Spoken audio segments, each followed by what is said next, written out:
Welcome to the Panic Room, where we talk about all things panic-inducing. I am the Queen of Panic. Warning, some episodes may contain content that may be disturbing to others. Viewer discretion is advised. Now let the games begin. It sucks being alone. Even in a room full of people, everything is so barren, devoid of any real significance. My mom and dad forced me to visit a psychologist for counseling. They say it can help me become more independent. I think they're just tired of me moping around, my head hanging low as I rush towards my bedroom. Unfortunately for them, I was diagnosed with antisocial personality disorder and severe depression 2 years ago. Now, when all I want to do is remain in the one place I feel even the slightest sense of tranquility, they chose to take my conditions seriously. Before now, they could care less about my constant pleading for attention. Hell, they themselves need some sort of diagnosis. My father is all about himself. He would easily be diagnosed as a narcissist. My mother, though, she did attempt to comfort me during multiple fits in the past. She only did so because I am her property. You can call her a classic sociopath. Funny how that all works out, huh? The only time I ever feel a tinge of contentment is when I'm with my 2 friends. My closest friend, Jessie, encourages me to go to therapy, though when I do, I feel even more miserable. She says it's the best way to overcome my demons. She has always been the optimist. Lucille, on the other hand, thinks it's best if I confront my battles externally. She feels a therapist is only there for the paycheck at the end of the week, diminishing the validity of his caring claims. I can't help but agree. Dr. Morrison has 2 kids, a loving wife, and a pack of smiling Siberian huskies. He couldn't relate to me. Even on his bad day, he did not know the emptiness that wrapped around me like a straitjacket, suffocating me as it prevents me from experiencing the only thing I've ever wanted in life: happiness. No matter how many books he's read or how much money he has piled up in student loans, he will never know my struggle. Therefore, any words that escaped his lips as he stared at me with salacious eyes he was taught to display were devoid of realism. So I decided to skip my therapy session tonight. Instead, I remained in my empty room within my barren house. My parents were at work, as usual, so I invited Jessie and Lucille over. A girls' night was absolutely necessary. Why didn't you go to your therapy session? Jessie asked, standing to my right as I began sifting through my bathroom drawer. Do you always have to be Debbie Downer, Jessie? Lucille said, crossing her arms. No matter what the topic were to be, Jessie and Lucille would find a way to bicker. It's a wonder they last through our frequent sleepovers. I just don't want you to make any rash decisions, Elizabeth. There's plenty of options out there. You just have to give them a try. Jessie said, patting my back. I stared up into Jessie's beautiful hazel eyes before grabbing a hold of my bottle of antidepressants.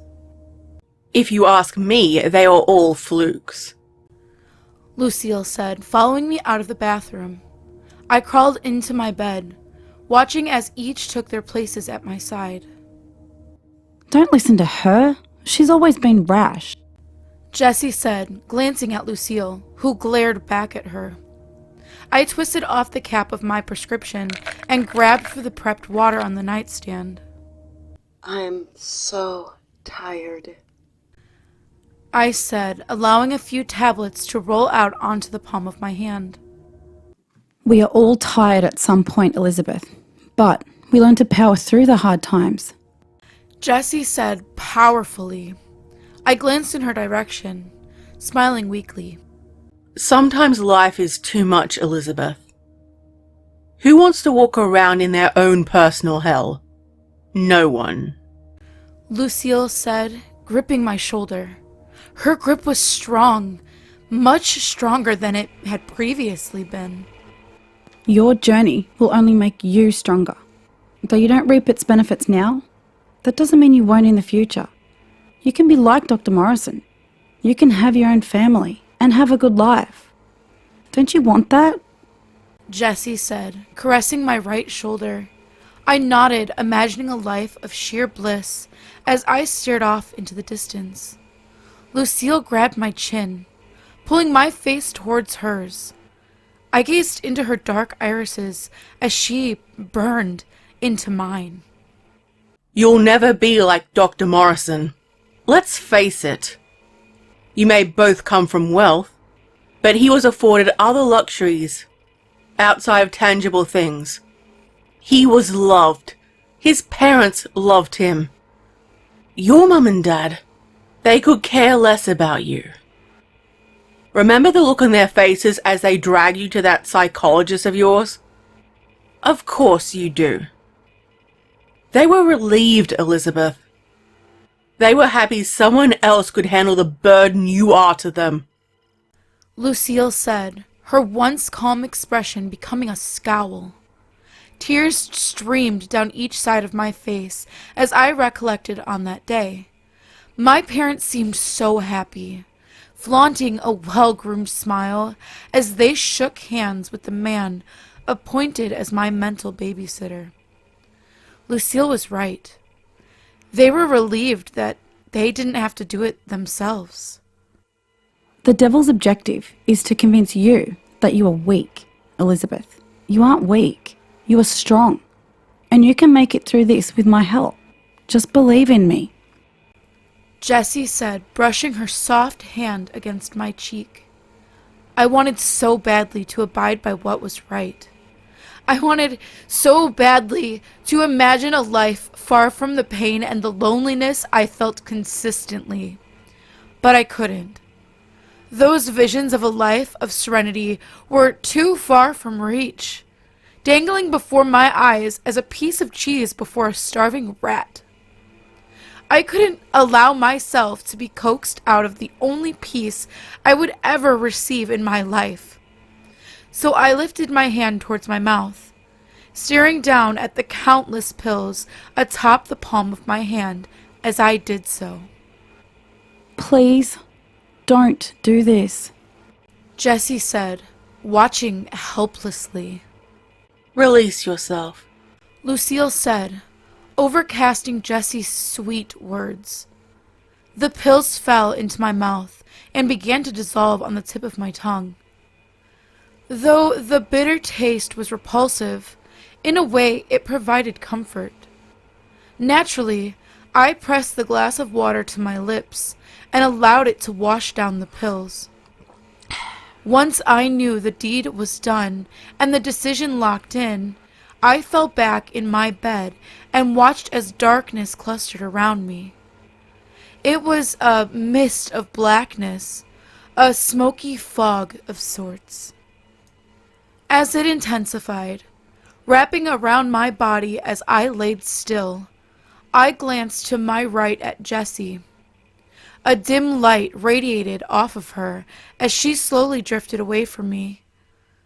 Though the sadness within her eyes made my own sadness peak, her dying light brought forth the final option of salvation, my cell phone. Once she vanished from view, her light a mere glint in the black fog, Lucille crawled into my bed. Her face had completely morphed. She no longer was the captivating raven-haired beauty she once was. No, she was much, different. Embers burned atop her head. The brown of her eyes transformed into the blackest of blacks. The grin on her chiseled face widened as she mounted me. You are weak. She mumbled in a deepened voice, blowing the smoky ash from her breath directly into my face.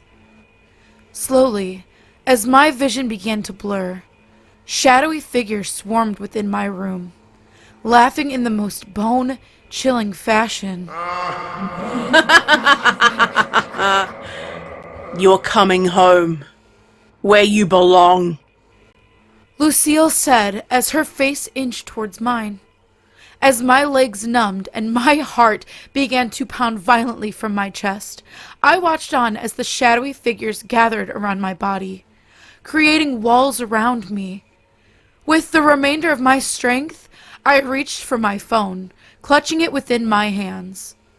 Lucille's face remained a centimeter away from mine, a diabolical grin stretching over it as foam began to seep from my mouth. Welcome home. Thank you for visiting the Panic Room.